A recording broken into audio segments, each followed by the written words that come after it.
NEPM's podcasts are funded by Armbrook Village Senior Living in Westfield, offering assisted living and compass memory support with evidence-based treatment for those with memory loss. More at armbrookvillage.com.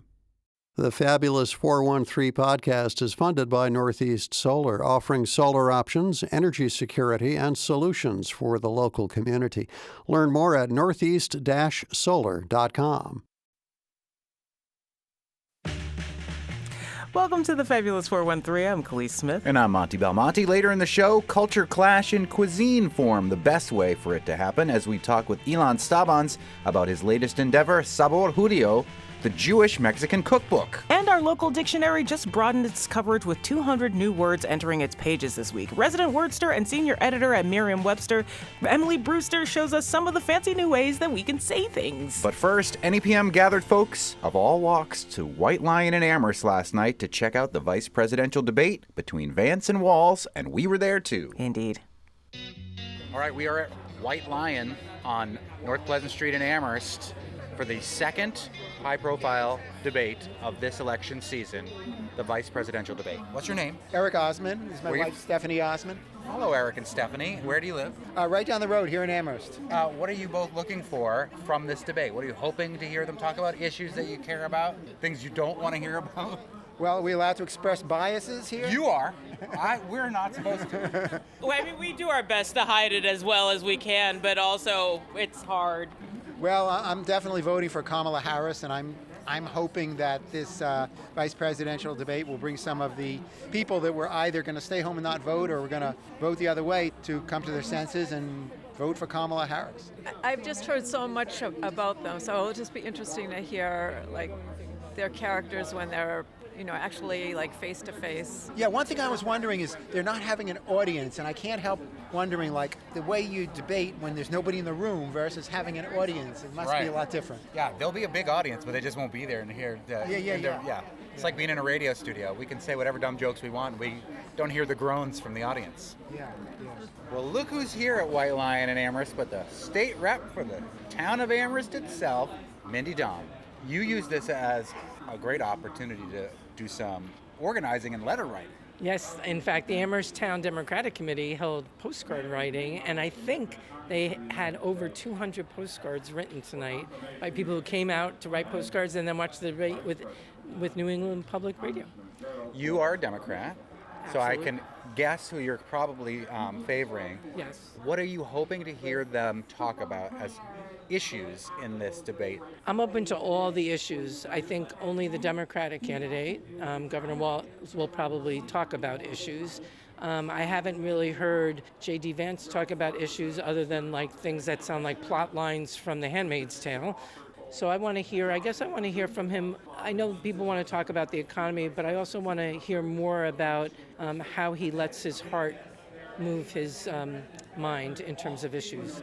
I love the fact that Governor Walz did universal free school meals, and so I'd like to hear him talk about hunger in America and how he can take what he's done in Minnesota and apply it to the country and how that would look. Worth noting for the listener that Mindy Dom, before she was state rep, was the executive director of the Amherst Survival Center and has been working tirelessly to make universal school meals free in the Commonwealth of Massachusetts, which has now happened. Yes, it did. Yes, it has. Yay. How are you? Good.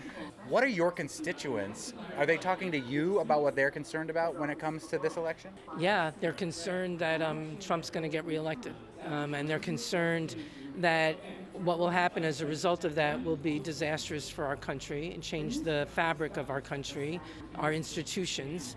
I haven't heard them be fearful or concerned about other Republicans winning. They might have been opposed and they might have had disagreements and intellectual disagreements and political disagreements. But in this situation, I think people are very aware that the election is extremely consequential for the future of the country. Not just our country. Are you hearing from Trump supporters at all? Call your office, and what are they concerned about? Yes, I get emails from Trump supporters, and I have some Trump supporters in my district, not only in Amherst, but I also represent half of Granby. You represent the Republican half of Granby? I represent the northern part of Granby. Okay. And I think a lot of Trump supporters don't believe that the consequences that I think Democrats are concerned about are actually going to happen. They think that he's being very overdramatic, he's being theatric, he doesn't really mean it. And then when you talk about, Project 2025 and a 900-page manual, and why would you spend that much time writing it if you weren't going to really implement it, they still don't believe that it's going to be as serious and disastrous for the country. I don't talk to a lot of people who are like, yeah, that's what we have to do, we have to blow it up. I hear from a lot of people that are saying it's not as bad as you think. You're making a mountain out of a molehill. You're going to go home and watch this debate away from everybody, which is how I know U.S. Representative Jim McGovern also likes to watch all the debates. Yes, I like to watch it, and I like to pace, and I like to go, and I like to throw things at the television. That's how I watch Patriots games at home. Patriots game, the future of our country, it's kind of the same. It's kind of the same. I mean, we're all Patriots, right? I was going to say, make a Patriots joke too. Thank you for doing it for me. I love that. That's great. On the vice presidency, both implicitly acknowledging the importance of the vice presidency and also... PBS on NEPM is airing a documentary about vice presidents prior to the debate, and I think did underscore for the country. Wait a minute, I know that voice. Presidency is She's from Western Mass. Monty is the coolest, funniest, most handsomest person I have ever or will ever know, even though I'm super famous now. We'll take you live now to the debate as it begins right now. What do you think, Ray Barry from White Lion? We are excited to have a full house. Everyone here learning more about this exciting election. So hopefully everybody will have an informed position to make a decision at the ballot box in November. We have a journalist working for us in Media Lab, and when I went to the bar and ordered a Marcus Camby, it blew his mind that there was a beer named after Marcus Camby, so we got to tell him the whole story of the connection between him and the beer. The Marcus partnership here at White Lion Amherst would not be possible if it were not for Marcus and his team. So we're very fortunate to have a great Amherst legend that put Amherst or UMass basketball on the map, and we look forward to great things in the future under Coach Martin. Nice. Well, the beer's good. I don't care that much about basketball, but I love the beer. Tim Walz is looking a little bit like a deer in the headlights, but J.D. Vance's eyeliner is on fleek. Bad start.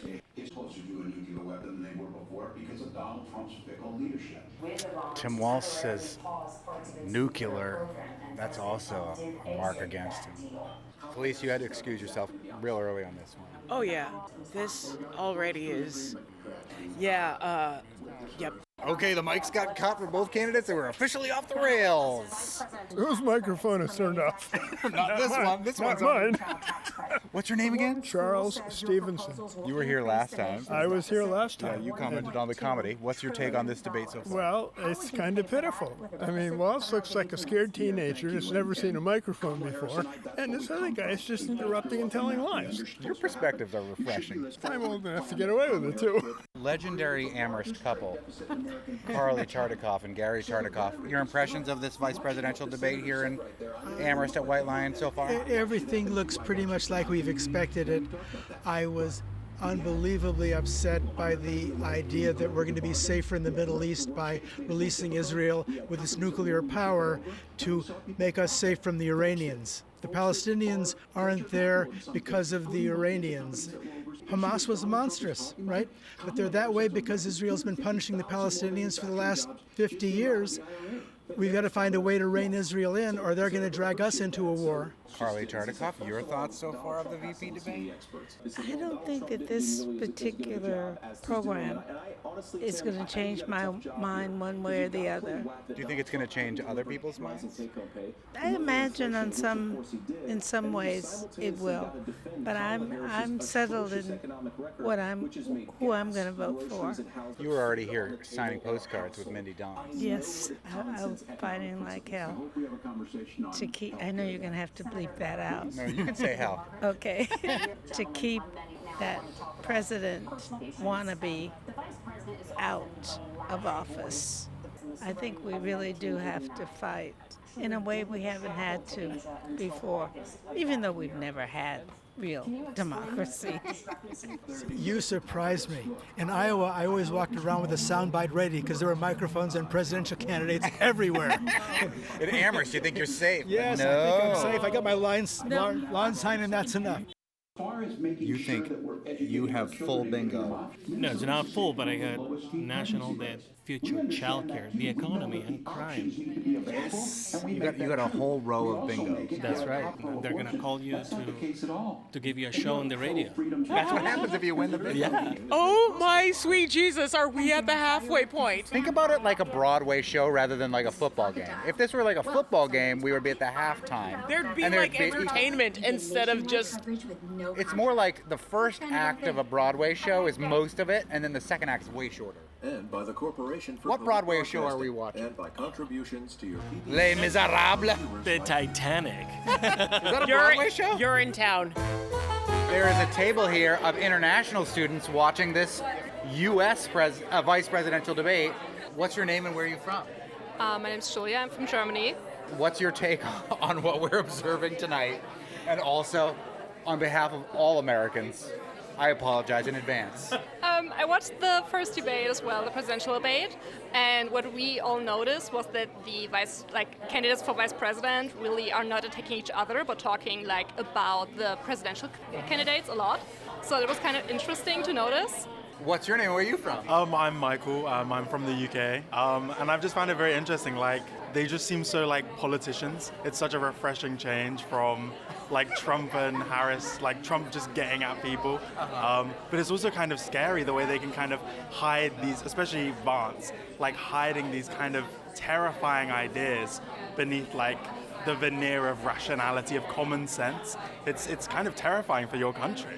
Well, I hate to correct you from the UK, but it's Vance, not Vance. I'll work on the accent. Does it bother you as a German that our presidential candidates don't speak English as well as you do? No comments? We have an exciting new partnership at NEPM with our Media Lab with an award-winning journalist. I'm Julio Ricardo Varela. Wait, aren't you the guy from the Latino newsletter? I am from the Latino News, MSNBC? MSNBC, yep, and I'm watching the debate in Amherst with y'all. And it's the first time we've met, and I'm a big fan of the show, and I can't wait to listen to more and more of the fabulous 413. Tell me what your take is on the debate. You know, it's interesting. The job of a vice presidential candidate is to not mess up. And I think they are not messing up. So I don't think it's moving any needles. I think they're both doing their jobs.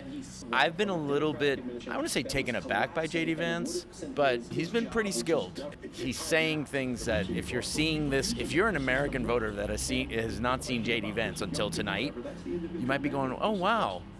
He speaks English. Yeah, wow. Working class. His mom.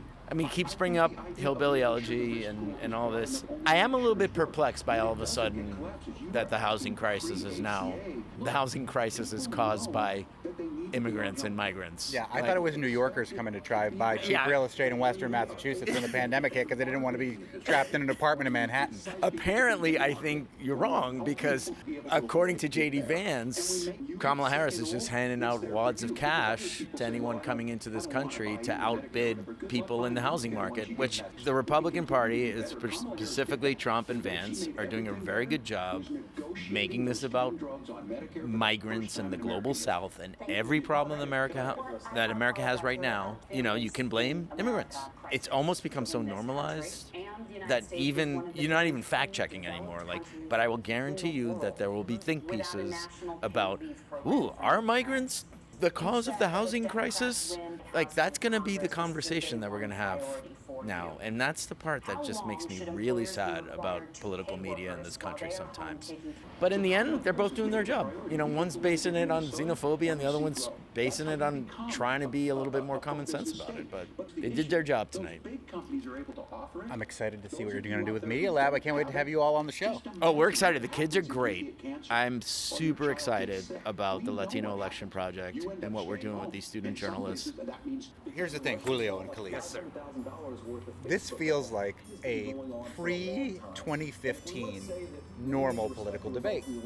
They're cordially agreeing and cordially disagreeing. Where Midwest Nice was the bar. The passive aggressiveness, the Midwest Nice passive aggressive vibe is clear. Don't you prefer that? I do. I prefer passive aggressive to aggressive aggressive. If I didn't, I wouldn't live in New England. Thanks so much to Ray Barry and the staff at White Lion in Amherst, as well as our new colleague, Julio Ricardo Varela from NEPM's Media Lab and the NEPM folks who helped make all that happen last night. Did not think that you were going to end it with that. Later in the show, Tasty Intersectionality with author Ilan Stavans and the cookbook he co-authored, Sabor Judio, out just in time for Rosh Hashanah. And how do we describe such a tasty venture? With a few of the 200 new words that just entered Merriam-Webster's dictionary. And who better to discover those whole new words with than word nerd Emily Brewster, who's the senior editor there. You're listening to the Fabulous 413 on 88.5 NEPM.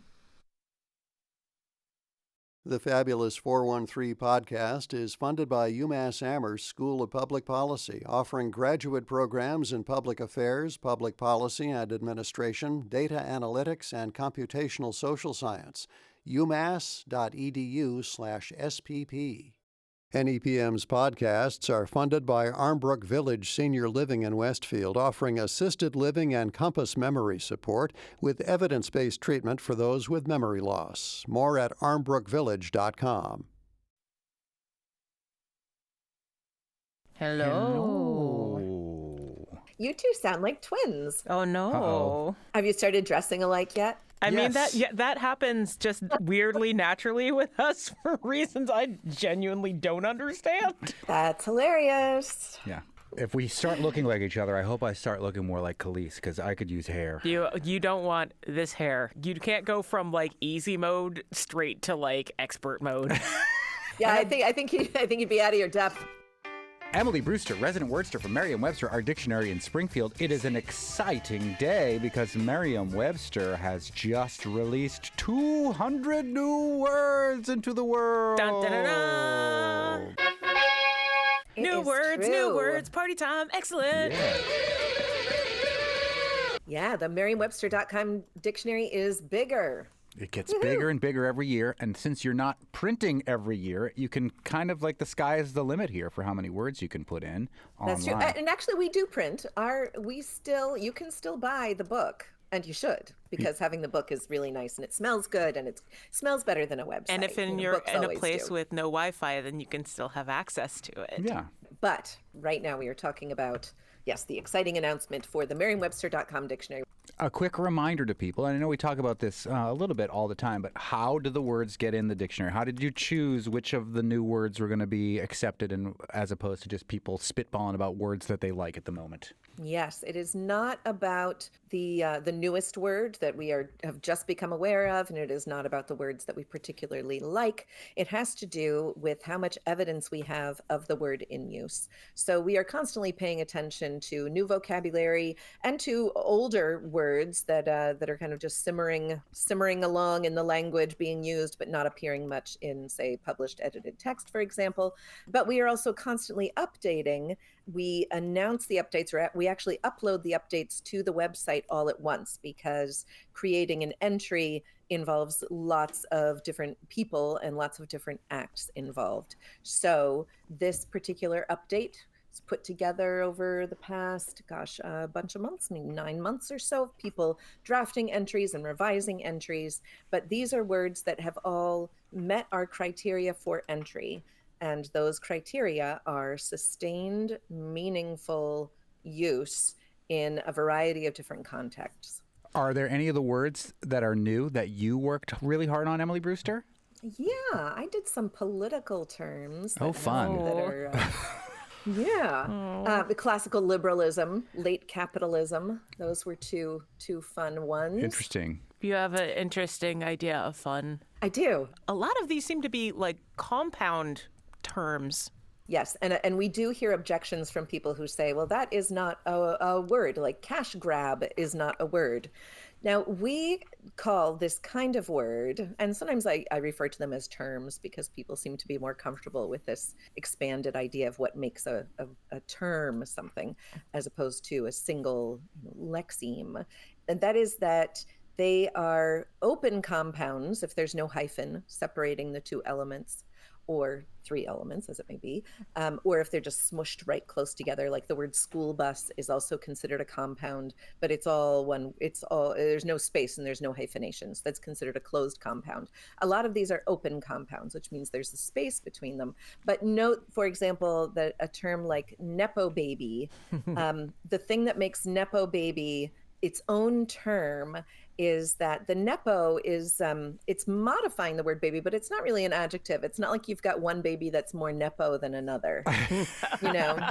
I mean, yes, but not within one family. Well, yeah, I can think of entire families that seem more nepo than others. But if people aren't familiar with the term nepo baby, which is one of the 200 new words added to Merriam-Webster, what is a nepo baby? Nepo baby. We define this term as a person who gains success or opportunities through familial connections, especially a child of a famous parent, such as an actor, musician, entrepreneur, or politician. Familial aids that the rest of us do not have. Often misunderstanding that as gaining things by their own means. Correct. Yes. Susan Sarandon's son has been doing a lot of funny work a la the nepo baby. Jack Robinson, this is a day in the life of Nepo Baby. Every day I like to wake up and I either sell a show to HBO or Netflix based on my mood. Today I'm pitching a TV show I thought of yesterday that basically is Star Wars set in a sewer system.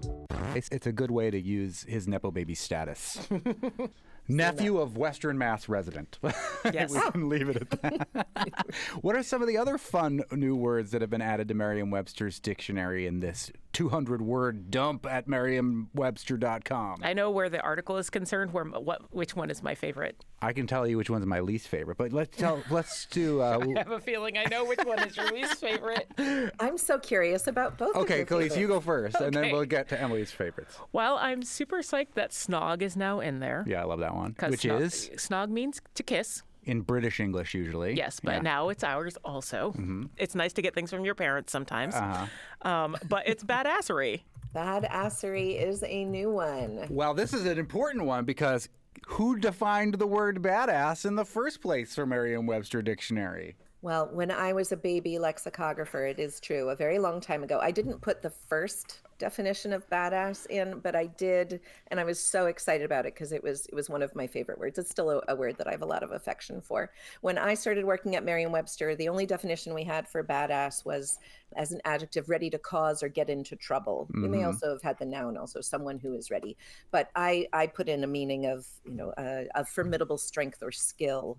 So someone who is very good at doing something very accomplished. Which that is, sense of badass. That's really the going meaning now. And when people say it, that's usually what they mean. Hence, badassery. Tell us what the definition of the new definition of badassery is. Listen, everybody listening to NEPM and our bosses, this is a dictionary. Don't take it up with us. Take it up with the dictionary. The state or condition of being a badass quality or character, actions or behaviors characteristic of a badass. But then you do have to consult the entry for badass to really get a full sense of what it is. Khalees, what do you think is my least favorite of the new words that has just been added to the dictionary, given the article that we've both read about it? I feel like it's probably in the political terms. I feel like it's No, is it not? No, but say what you think it was going to be. Okay, well, never mind. I'm just unhappy that MAGA's in there now. But, I understand that it needs to. And that's like the balls and strikes.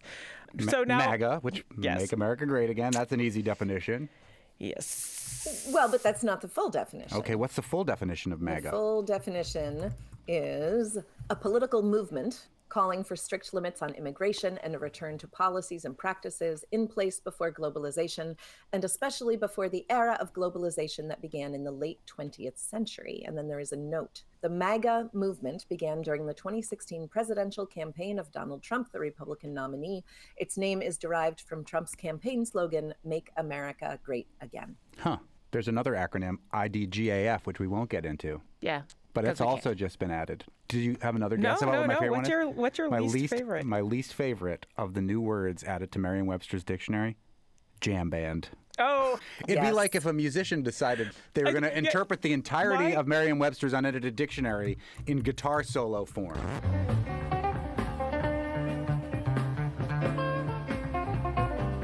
The definition of it is a band whose performances are distinguished by frequent and often lengthy jazz-like improvisation. But it said a band, parenthetically, especially a rock band. Yeah, I guess jazz-like is where my issue comes. All the example sentences, Blues Travelers, part of the new wave of jam bands that play long shows and inspire fan devotion reminiscent of the Grateful Dead. Oh. This Friday, the jam band Fish, which remains uniquely regarded for its improvisational prowess and zealous wayfaring ways, will arrive in New York City for 13 shows. These are some of the example sentences in there, and yeah. It ended up being a list of bands that I would generally avoid.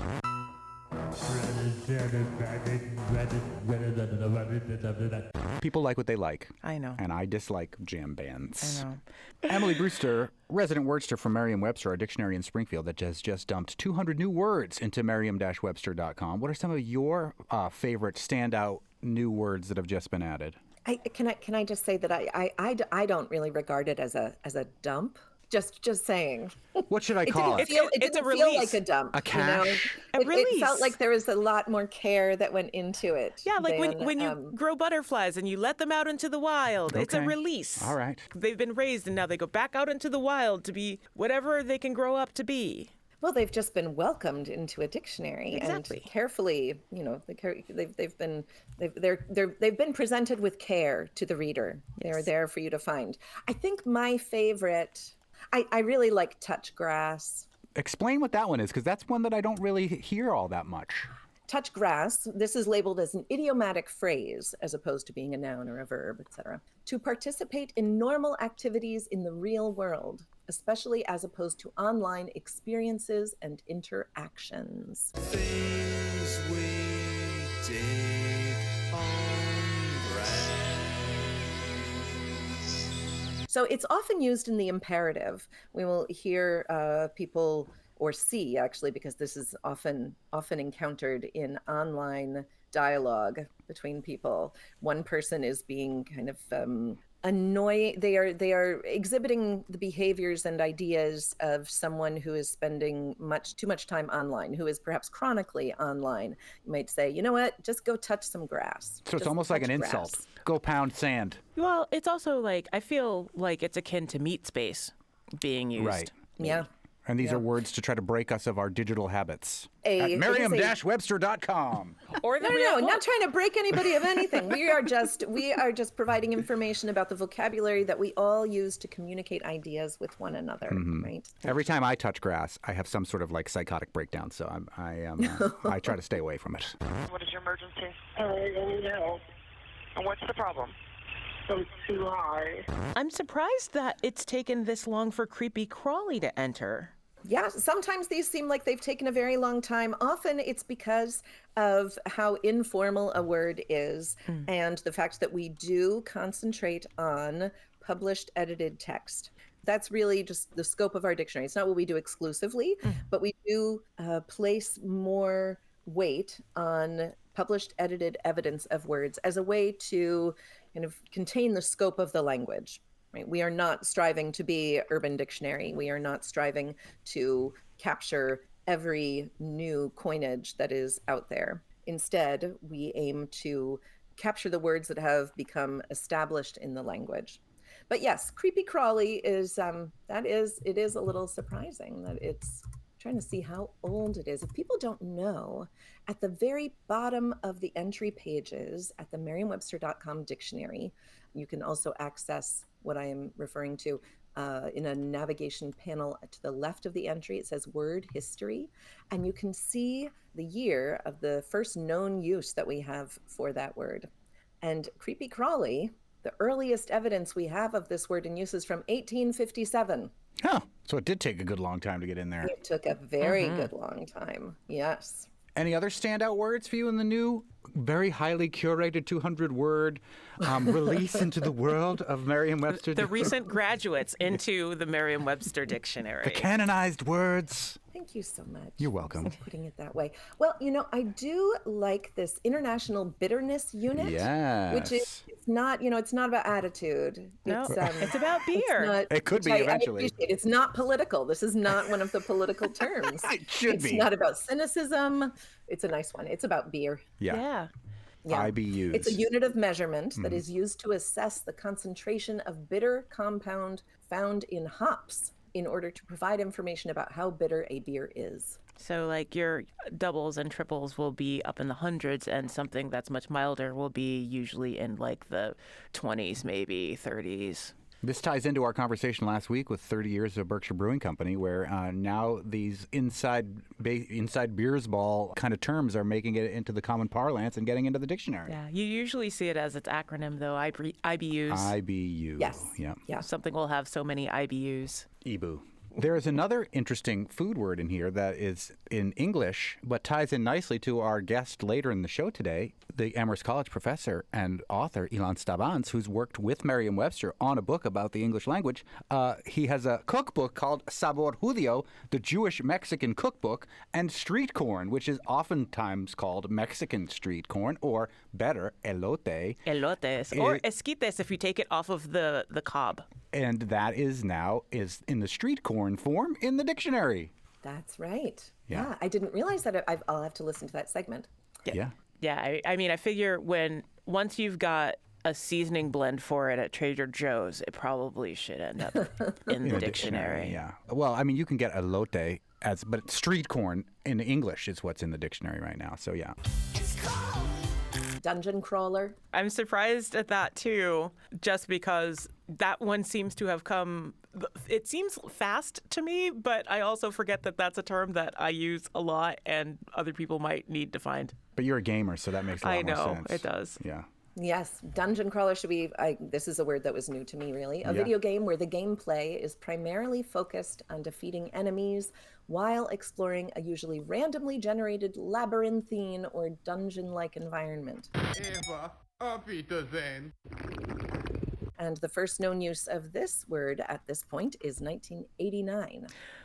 Which means that soon, roguelike is, I'm just going to say roguelike is on your horizon. I shouldn't make bets, but I'm betting that roguelike will show up in the next couple of years if you've got Dungeon Crawler this year.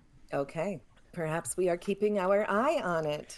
And I think side scroller is not yet in there, but that's probably coming up if it hasn't been in there yet either. Game journalism. So, write more articles about games, folks, so we can get these terms in the dictionary. Yeah. Well, Emily Brewster, resident wordsmith from Merriam-Webster, our dictionary in Springfield, thank you for your badassery putting together your parts of these 200 new words that have entered into the Dictionary of Note for the American English Language, our dictionary in Springfield.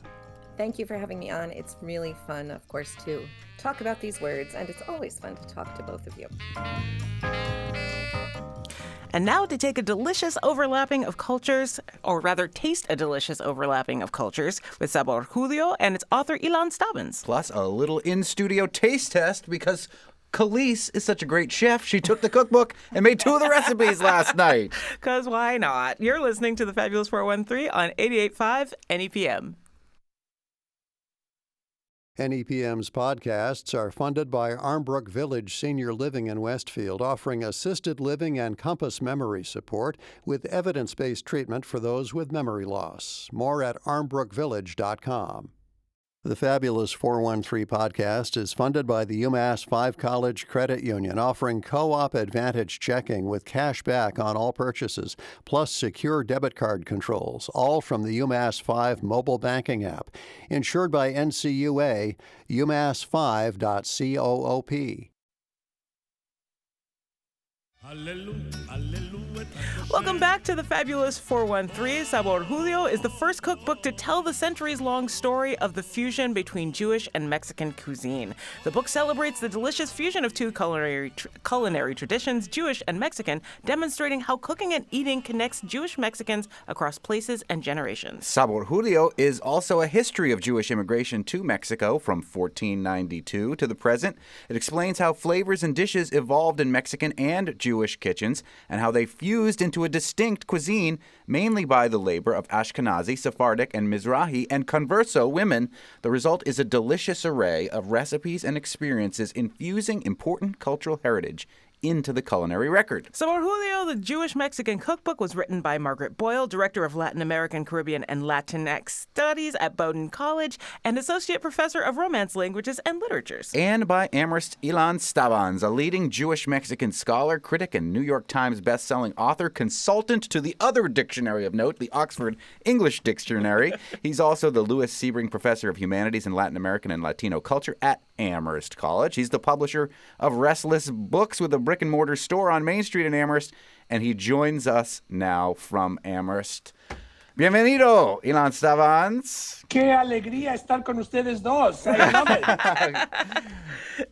Thanks for joining us. Yes, and Hag Sameach as well, right? Hag Sameach, Shana Tova tonight. Shana Tova. And that's what this is all about. And it's perfect timing because it is both Hispanic Heritage Month and it is also the beginning of the High Holy Days with Rosh Hashanah tonight.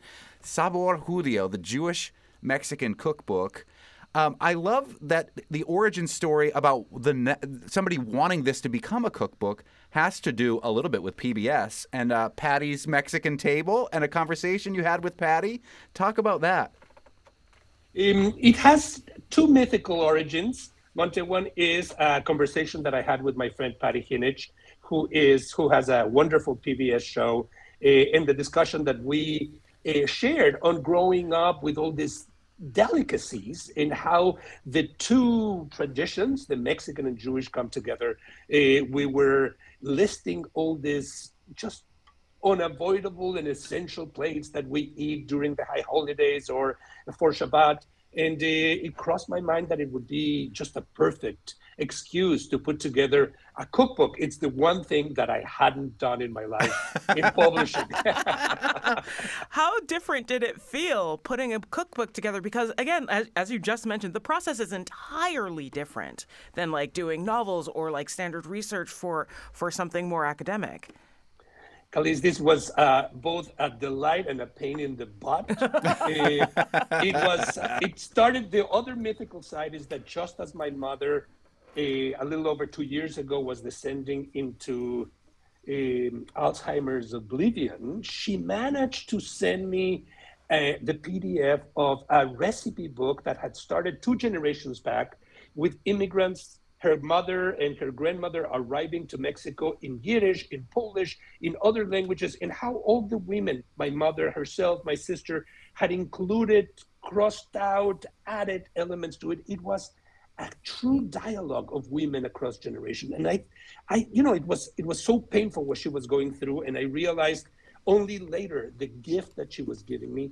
I expanded that to inviting many women of the Mexican Jewish community to send me their favorite recipe. And then I entered the journey trying to get a publisher, lining up a photographer, a stylist, a taster. Oy, gewalt, as we say in Yiddish. It was quite a bit, but the book is out there. I love it. I'm very proud of it. It arrives just for the holidays, and it will have hopefully a lasting life. I also loved you mentioned how many stories, like how many women came together. Like this book is a community. There's so much history involved with like each of the recipes, and it's not like one person giving you a recipe. It's a whole wealth of people like contributing like their bit of the la comunidad.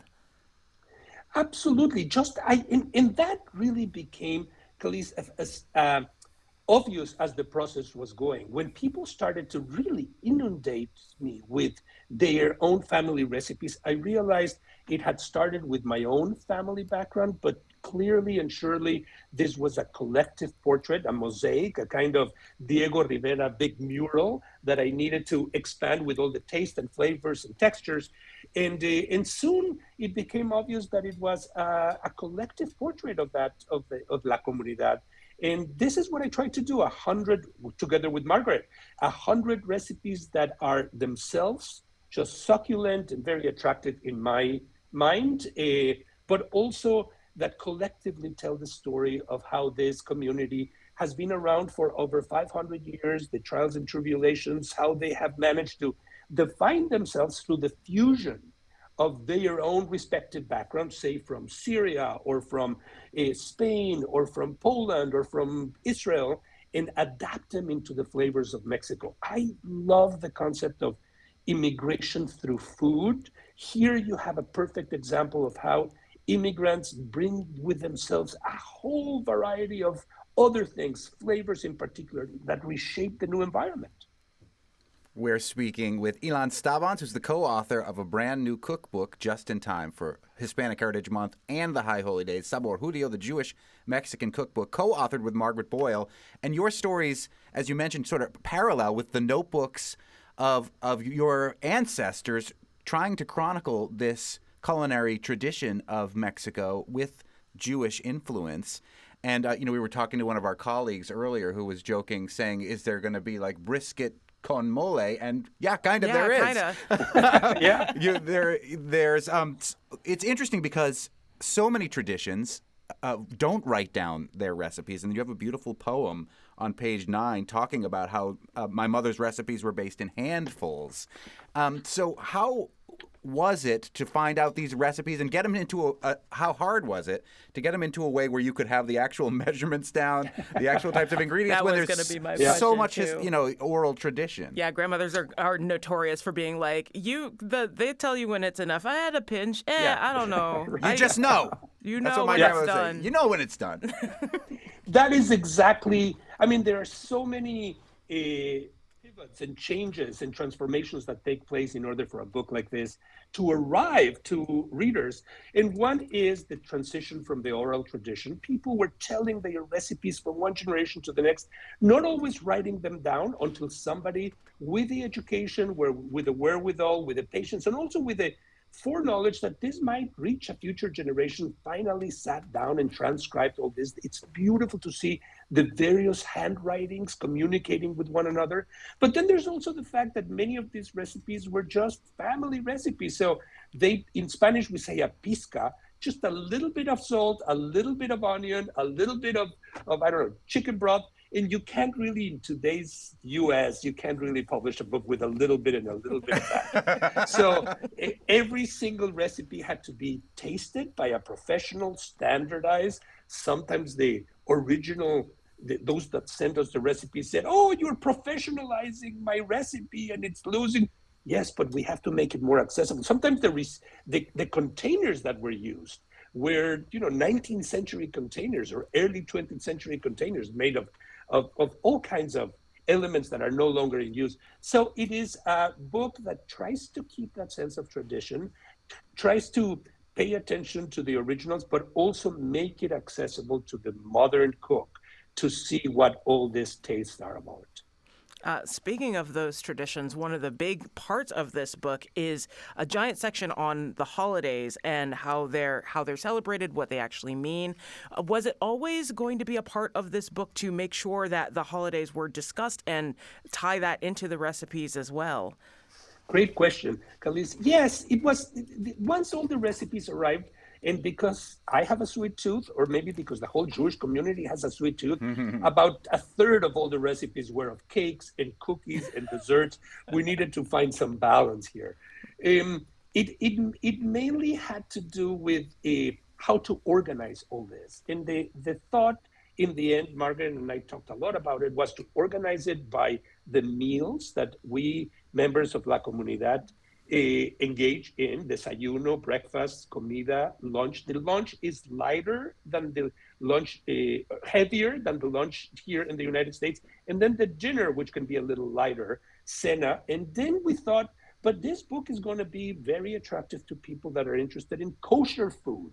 So some of this stuff has to be made available for people that keep the strictly kosher diet, and also for others who are not that interested in kosher style. And then there was also the crucial aspect of the holidays.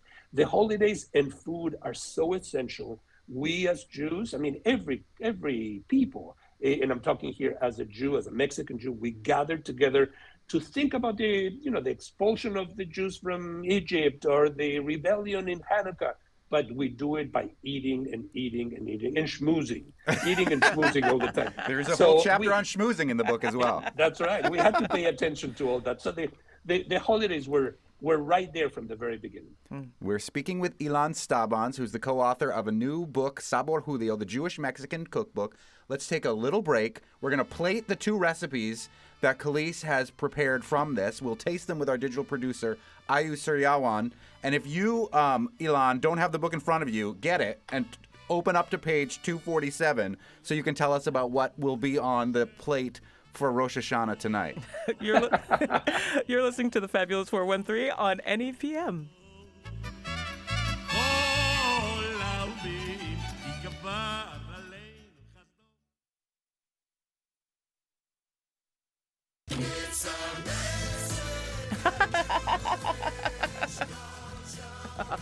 This is from Phineas and Ferb, a Mexican Jewish cultural festival, as part of one of the episodes, which is so fun. And it's perfect taste and timing for our guest here on the Fabulous 413, Ilan Stavans, who, for Hispanic Heritage Month and for the beginning of the High Holy Days, has for you Sabor Judio, the Jewish Mexican Cookbook, which Khalees, last night and today, mostly this morning, put together 2 recipes from. Tell us what you made. So I made Abraham's lentil salad, which is a really simple lentil salad with avocados, and it's delicious, I thought.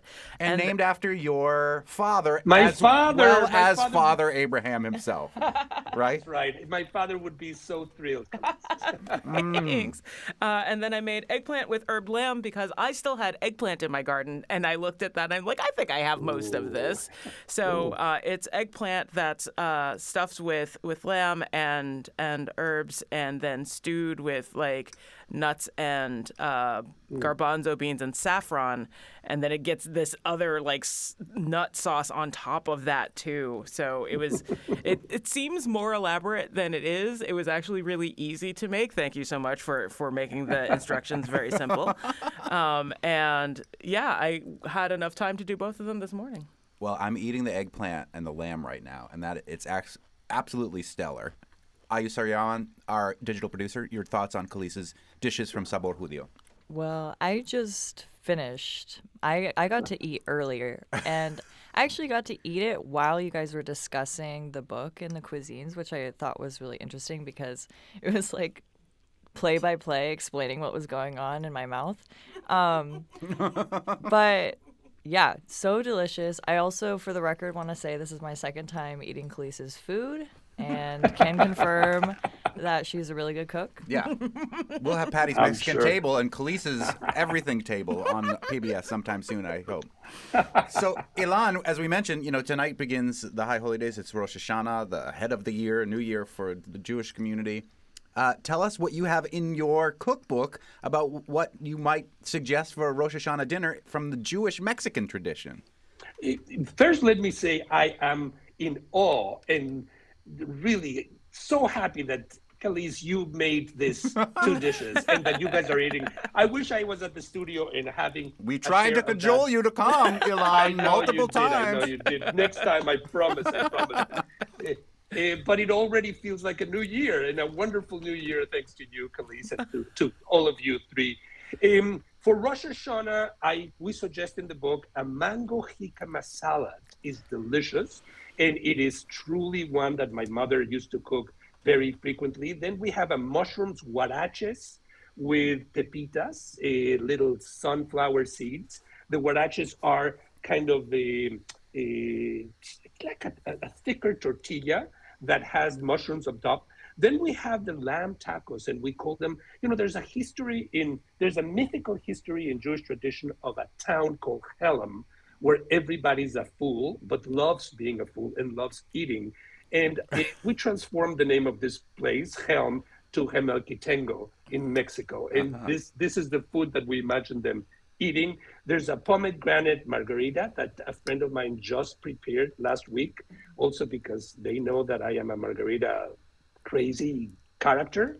And the coffee honey cake, every single Jewish Mexican home seems to have a variation of this cake.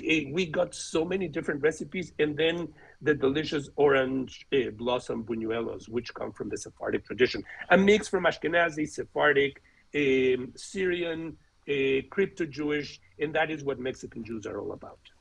I love that it goes into, it's a history book as well, and talks about the merging of these traditions and how they did come together in Mexico for all sorts of various and terrible reasons sometimes. There's a Frida Kahlo-inspired mole in here. There's divorced eggs, huevos divorciados con arroz. Yeah, those are very popular in Mexico now.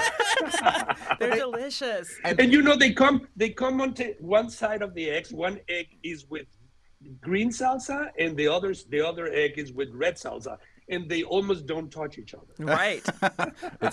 And there's a story to go with it too, which is so great about this cookbook in general. I also learned that tortilla, even corn tortilla, are hametz for Passover. You're not allowed to have tortillas for Passover.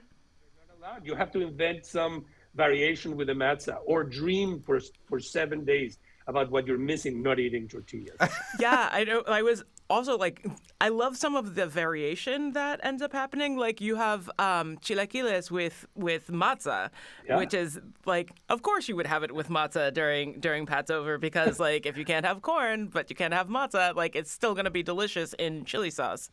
Absolutely. And one of the things my wife invented are the latkes, which are eaten during the Hanukkah with mole.